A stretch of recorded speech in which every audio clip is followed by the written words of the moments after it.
大家好，欢迎收听。现在吧，像 ChatGPT 这些人工工具啊，感觉真是哪儿都有了。他们好像都在说能帮我们外包思考，干活儿更快更好。但这真的能让我们变得更聪明吗？还是说，这里面其实有点儿我们没太注意到的地方？今天呢，咱们就来深入聊聊这个认知外包，特别是用那些生成式 AI 的时候，到底是怎么回事儿？咱们的讨论呢，主要是根据一份挺有分量的实证研究来的。他就看了看一群研究生怎么用 AI 写东西。另外，我们还参考了一篇解读这篇文章的文章，说的还挺犀利的，说这研究揭示了认知外包背后几条有点残酷的定律。是的，那个解读也很有意思，确实点出了一些关键问题。对，那么咱们这次探讨呢，主要就是想和大家一起弄明白，为什么感觉 AI 帮一些人效果就特别好，帮另一些人呢，好像就没那么给力。到底是什么因素决定了我们能不能有效的用好这些工具来做这个所谓的认知外包？希望通过这次讨论，能帮大家也帮我们自己更好的理解，然后更聪明的去用这些 AI 工具。好的，那我们先来看看这个研究本身吧，他们是怎么做的？研究人员是找了一批教育基础专业的研究生，对吧？对，是研究生。让他们用一个类似 ChatGPT 的 AI 系统，是的，一个语言模型，围绕人工智能与教师这么个挺开放的主题写篇文章。对，写完了之后，研究人员就根据文章质量，把学生分成了两组。一组是高绩效的，一组是低绩效的。没错。那问题来了，这两组人一开始的时候，最根本的区别在哪呢？这确实是整个研究的第一个，也是可以说最基础的一个发现了。就是在实验开始之前，他们的起点就不一样。起点？对，就是他们对人工智能与教师这个主题的先前知识水平。高绩效那组学生，他们原先对这个领域的了解程度，就是要显著的远远的高于低绩效那组。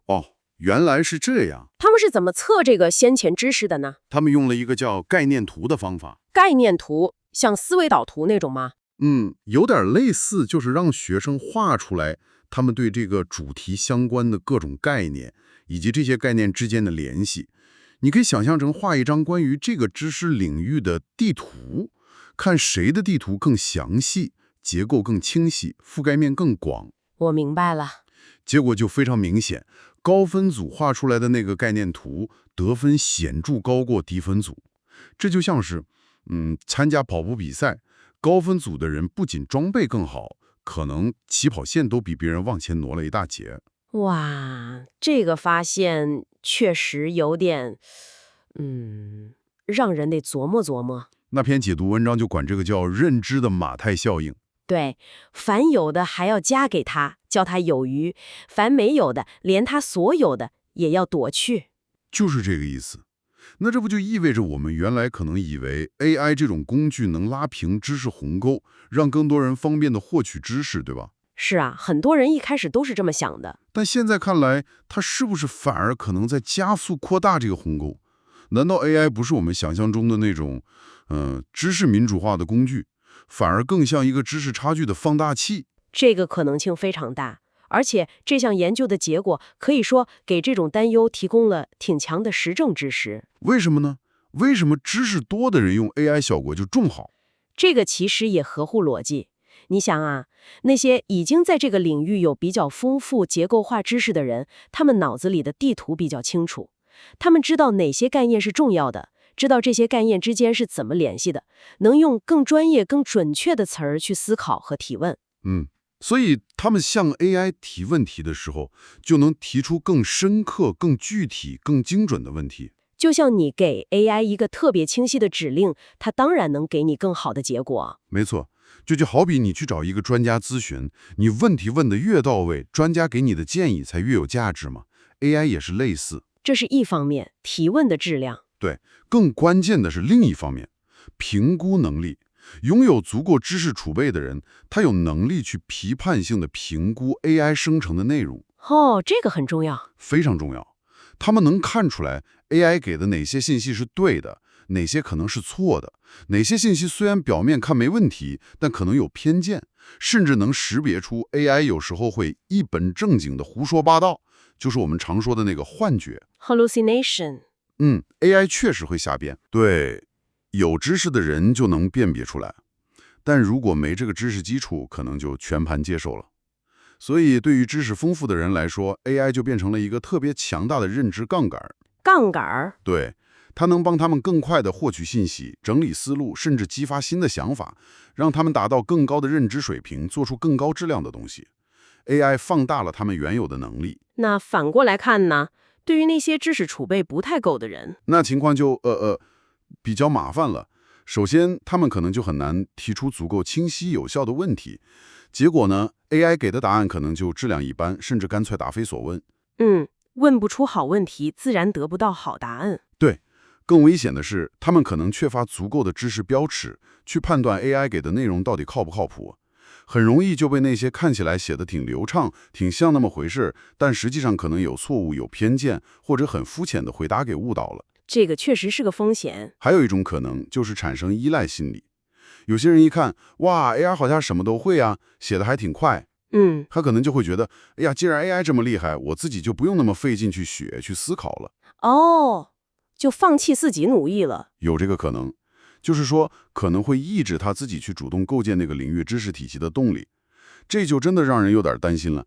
我们是不是在不知不觉中走向一个懂的人越来越懂，不懂的人可能越来越依赖，甚至被误导的这么一个认知固化的状态？这确实值得我们每个人都想一想。你可以反思一下，在你特别熟悉的领域和那些你不太懂的领域，你用 AI 的方式，以及你感觉 AI 给你的帮助程度，是不是也很不一样？对，这通常会有很明显的差别。好，这个先贤知识是基础，是起点。那在实际使用 AI 的过程中呢，研究还发现了什么？我记得你说高绩效和低绩效这两组人，他们具体怎么跟 AI 互动的那个行为模式差别特别大。是的，简直可以说是天壤之别。轩壤之别，怎么说？还是在改写 content rewriting (CR)，或者是在自己写 autonomous content creation (ACC) 等等。通过分析这些不同行为出现的频率，还有它们发生的先后顺序，就能看出两种完全不同的互动模式。先说频率吧，有什么差别？频率上，高绩效组在那些需要更主动、更深入加工的行为上，次数明显更多。比如呢？比如，他们会对 AI 给出的回答进行显著更多的评价反馈 （evaluating feedback）。Evaluating feedback 就是告诉 AI 好不好？对，不只是好不好，还可能包括这里写的不错，但那个地方需要改得更具体一点，或者这个观点有点偏颇，换个角度试试，就是一种主动的引导和修正。明白了。他们还会进行明显更多的内容改写 (CR)，就是不满足于 AI 给的东西，或者不满足于自己初稿写的东西，会反复的去修改、润色、重写，自己动手改。对，同样的，他们自主内容创作 (ACC) 的比例也显著更高。这说明什么？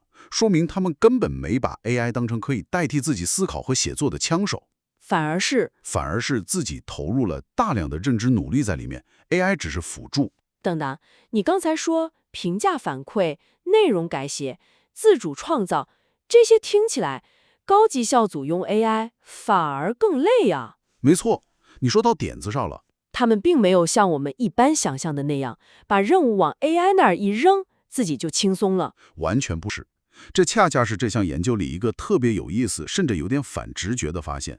我们后面会专门聊这个所谓的悖论。好，那低绩效组呢？他们的行为频率是怎样的？低绩效组呢，相对来说，在这些需要主动加工的行为上就少很多。他们的互动模式更像是，比较简单的提问、获取答案，可能简单用一下，比较被动。对，被动的多。然后我们再来看行为的顺序，这个更有意思，更能看出两种模式的本质区别。顺序啊，怎么讲？就是看他们做完一个动作之后，通常会接着做什么动作，这能反映出他们的思维链条和策略。高绩效组的行为链条明显更灵活、更深入、更有策略性。比如他们会在提问 AQ 之后进行追问 FQ，或者在评价反馈 EF 之后也进行追问 FQ。这显示出一种不断探究、深挖下去的互动方式。不是问一个问题就完了。对，他们还有一个特别显著的模式，就是前面提到的，在复制粘贴 CCP 之后，注意，他们也会复制粘贴，但关键是后面怎么样？后面会紧跟着进行大量的改写 CR 或者删减 CC， 然后很多时候还会再接着进行自主创造 CCP、CRCC、ACC 这样一个链条。对，这个链条非常清晰地表明了他们的策略。他们把 AI 生成的内容仅仅看作是一个初级的需要被加工的原材料，他们掌握着整个过程的主动权，不断地评估、筛选、整合信息，然后用自己的思考和语言去重新创造。那篇解读文章给这种模式起了个很形象的名字，叫做把 AI 当作认知陪练 Sparring partner。 认知陪练就像拳击手找陪练对打，是为了提高自己。正是这个意思。他们利用和 AI 的互动来激发自己的思考，打磨自己的观点，提升自己的表达。AI 是帮助他们变得更强的工具，而不是替代品。这个比喻我喜欢，认知陪练。那低绩效组呢？他们的行为顺序是什么样的？低绩效组的行为模式就更像是把 AI 看作一个无所不知、能提供标准答案的神谕。神谕，就是去求答案的。对，更像是一种请求和接收的关系。他们的行为序列里重复性的操作更多，比如反复的追问 FQ， 这个 Z 值特别高，说明他们可能在同一个问题上卡住了，反复问，但效果可能不好，或者没理解透。或者反复的提问，望而尽是。这可能是因为他们一开始提的问题就不够好，或者没得到满意的答案，就不断的换方式问，但可能还是没抓到要点，像是在原地打转，有点那个感觉。他们还有一个模式是在复制粘贴之后直接就进行内容规划。这有什么问题吗？问题在于这很容易让他们被 AI 给出的那个内容的结构或者框架给限制住。AI 说第一点是什么，第二点是什么，他们可能就顺着这个思路走了，很难跳出来进行独立的批判性的思考和规划。被 AI 带着走了。对，总的来说，他们的行为更像是被动的请求信息，然后直接使用，中间缺少了高绩效组那样深入的评价、改写和自主整合的环节。明白了。陪练和神谕这两种对待 AI 的方式，以及由此产生的行为模式，确实是差别太大了。这也让你想到自己平时用 AI 的时候，是哪种状态更多一些吗？你是在主导那个对话，不断的去质疑、去挑战、去修改 AI 给你的东西，把它当成一个帮你提升思维的工具，还是更多的，在等一个看起来还不错的答案，然后就直接拿来用了？这个对比也许能帮你更清楚地认识到，你现在是把 AI 放在了一个什么样的位置上。对，这个自我反思很重要。我们谈了先前知识，谈了行为模式，这项研究好像还探索了更深一层的东西，就是参与者在和 AI 互动的时候，他们脑子里那个认知结构。是的，这个部分也非常有启发性。研究用了一种叫科沁网络分析 Epistemic Network Analysis ENA， 听起来有点专业，它大概是怎么做的？简单来说，它不是直接去看大脑活动，而是通过分析人们说的话或者写的字，来推断他们思维活动的特点。在这个研究里，就是分析学生们输入给 AI 的那些问题或者指令的文本内容，分析输入给 AI 的文字。对，看这些文字里体现了哪些不同层次的思考活动。研究者用了那个经典的布鲁姆教育目标分类法，把它分成了几个层次，比如最低的是记忆，然后是理解、应用，再往上是分析、评价，最高的是创造。布鲁姆分类法我知道，从低阶思维到高阶思维。没错 ，ENA 就能分析出，在学生的提问和指令里，这些不同认知层次的活动出现的频率怎么样，以及它们之间是怎么相互关联的。最后会生成一张网络图，你可以把它想象成一张描绘这个人思维活动特点的地图。思维地图听起来很有意思，那结果呢？高低绩效组的地图有什么不一样呢？差别还是非常显著。首先看频率，高绩效组输入的那些文字里，体现分析和评价这两种比较高阶的思维活动的频率，要显著高于低绩效组。就是说，他们在跟 AI 说话的时候，就已经在动用更高层次的思考了吗？对，他们在提问和给指令的时候，就已经在进行分析和评价了。这本身就反映了他们认知活动的深度不同。但更重要的是，他们思维地图的整体结构。在高绩效组的地图上，代表各种思维活动、记忆、理解、应用、分析、评价、创造的那些节点，它们之间的连接更多样、更紧密，而且特别强地连接在高阶思维活动之间。比如，分析和评价之间有很强的连接，分析和创造之间、评价和创造之间连接都很强。这说明什么？说明在他们头脑里已经有了一张相对完善的，而且重点在高阶思考区域的认知地图，或者说是一个内在的思考脚手架。他们的思维活动是连贯的，能比较顺畅地从一个层次过渡到另一个更高层次。那低绩效组的地图呢？低绩效组的地图就显得，相对来说比较松散，而且有点失衡。他们的思维活动更多的集中在记忆、理解这些相对基础的层面。你看图的话，这些低阶节点之间的连接比较强，比如记忆和理解之间，理解和应用之间。高阶的部分呢？代表分析和评价的那些节点，不仅本身出现的频率就低，而且它们跟其他思维活动，特别是跟更高阶的创造之间的连接非常微弱，甚至几乎没有。就好像他们的思维地图上只有几条基础的低海拔的小路是通畅的，但是通往更高更复杂思考区域的那些桥梁和道路，要么很窄，要么干脆就断了。这个比喻很形象，地图是偏上低阶的，而且高低阶之间缺乏连接。对，研究报告里有图可以很直观地看到这个差异。高绩效组的网络图是均衡的，连接强在中高阶区域。低绩效组的网络图明显偏向代表低阶认知的那一侧。哇，这太有意思了！这不就意味着我们跟 AI 对话的时候，我们说出来的话，很大程度上是我们自己内在对话质量的一种投射。完全可以这么理解。如果我们自己脑子里的想法本身就是零散的，思考深度不够，缺乏高阶的分析和评价能力，那我们自然也问不出有深度的问题，给不出有价值的指令，也就很难引导 AI 进行真正高质量的互动了。正是这个道理。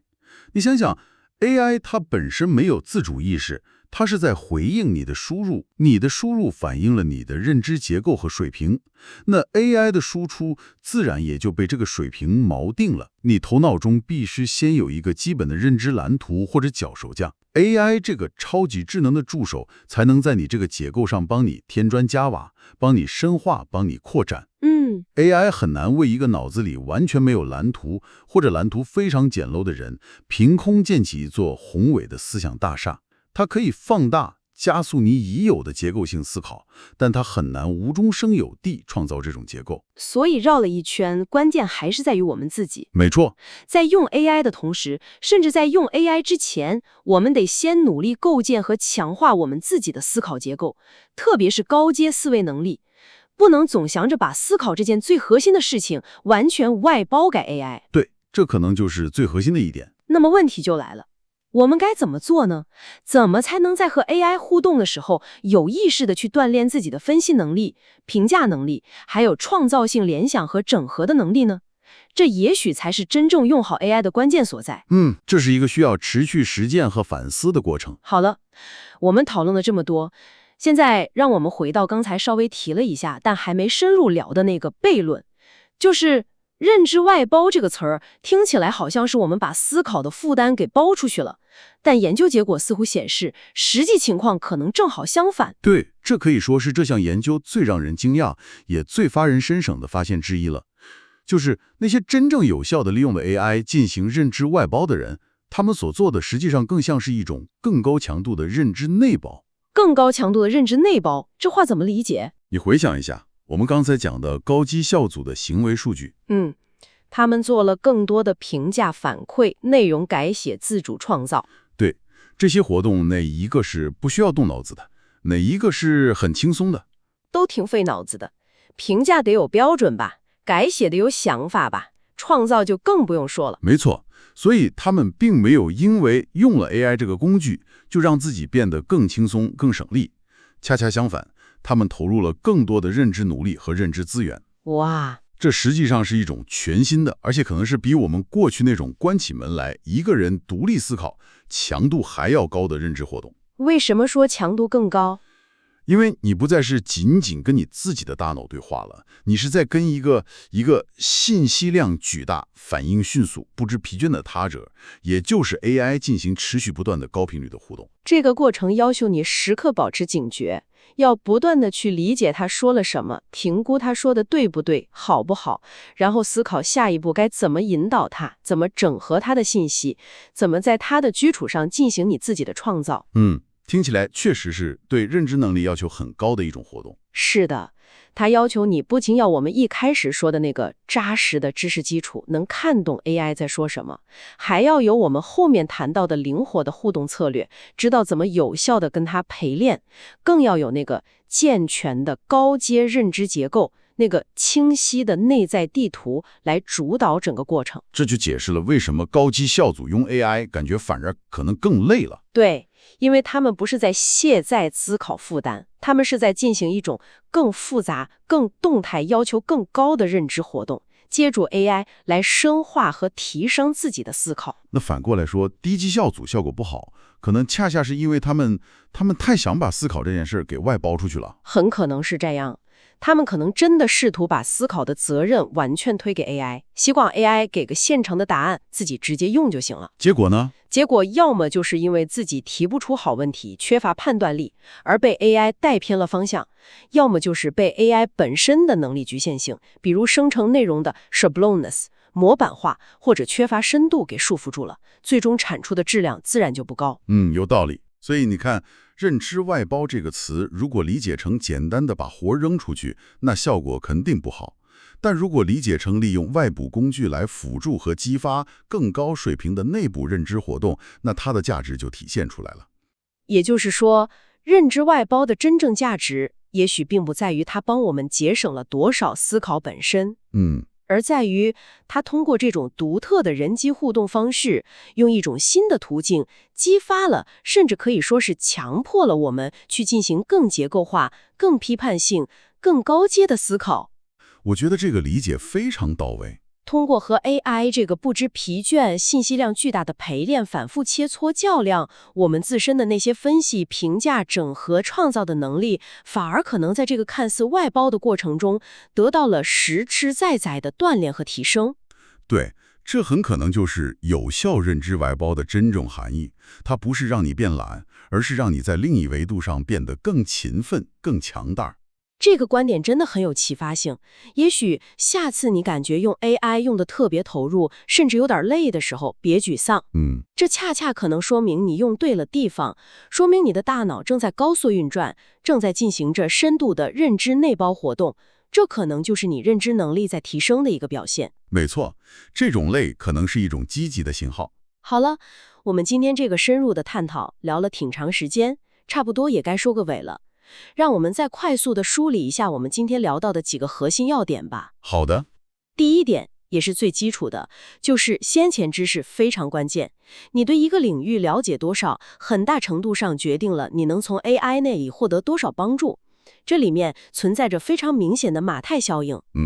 知识基础是门槛，也是杠杆。第二点是互动模式很重要。你是把 AI 当做一个需要你不断引导、挑战和修正的认知陪练呢，还是把它看作一个提供标准答案的神谕？这直接反映了你的认知主导性。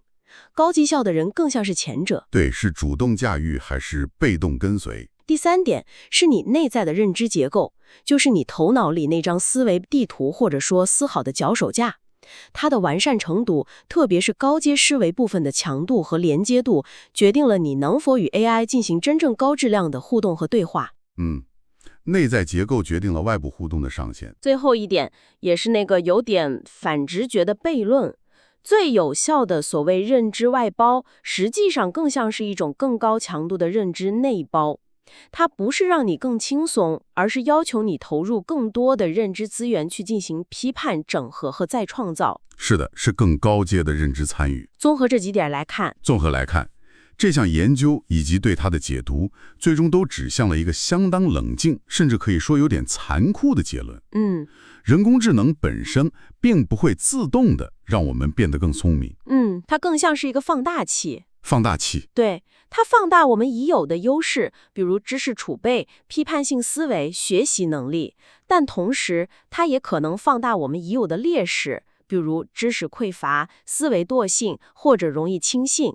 就像那篇解读文章里总结的 ，AI 很可能会让聪明的人变得更聪明，而对于那些缺乏必要基础、缺乏批判性思维能力、缺乏主动学习意愿的使用者来说，过度或者不恰当的依赖 AI， 甚至可能带来认知上的风险，比如被误导、思维固化等等。